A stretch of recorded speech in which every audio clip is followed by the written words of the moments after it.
Buzkashi, which literally translates to pulling the goat, is an archaic equestrian sport, definitely not for the faint-hearted. Despite the economic hardships under the Taliban, dedicated Buzkashi fans are keeping the sport alive in Afghanistan. Take a look.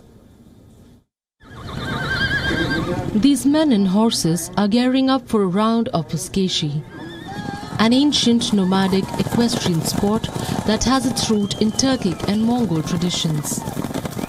A game where two teams fight over the corpse of a goat or a calf. Not the most pleasant sight, but these men here mean business, keeping alive the tradition in an Afghanistan ravaged by poverty, hunger and a brutal Taliban regime. Taking care of horses is an expensive and extensive undertaking, as one would imagine. And as the sports industry in Afghanistan was not able to escape economic woes, so the matches are not as popular and extravagant as they once were.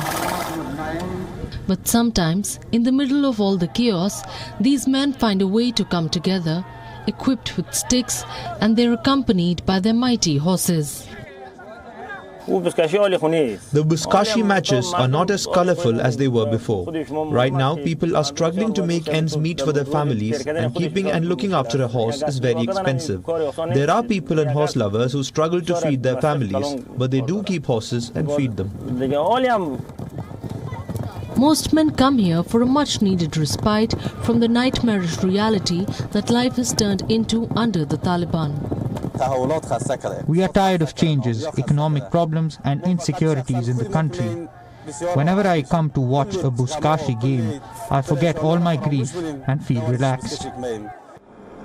The country has been enduring immense economic troubles since the Taliban's power grab, and the cost of keeping a horse is approximately $750 per month. Buzkashi matches on their own are barely able to fetch any money, and the horsemen aren't paid even 1/10 of what they used to get earlier. A few who come for money are still able to own horses, but the plight of the majority remains the same. Though the game of Buzkashi was banned during the Taliban's previous stint, these die-hard fans are trying to keep the sport alive. Bureau Report, WION World is One.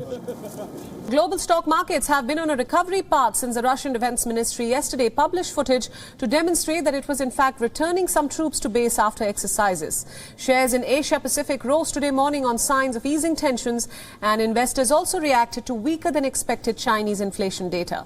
Japan's Nikkei jumped 2%, while other major markets including South Korea's Kospi and China's Shanghai Composite also traded with gains. However, some other markets, including India, struggled in morning trade today as market participants were cautious after last session's rally while keeping an eye on the Ukraine situation. India's Nifty 50 and Sensex index are now trading up despite concerns like higher inflation and interest rate hikes, which are looming large for investors in the absence of any positive triggers. Yesterday, the US and European stock markets rebounded on hopes of Russia's de-escalation of tensions with the West. The US and European equities moved unambiguously higher, with major Wall Street indices winning 1.2% or more after Paris and Frankfurt both added about 2%. In addition to fears about a possible war in Eastern Europe, investors have been concerned about the US Federal Reserve possibly taking a more aggressive stance on interest rates to tame inflation. Oil also held steep losses on hopes that Russia will not invade Ukraine after Moscow said that some of its troops on the country's border had started pulling back. Oil prices, which have shot to 7-year highs during the Ukraine crisis, tumbled as much as 4% in value yesterday. Russia is a major exporter of both oil and natural gas.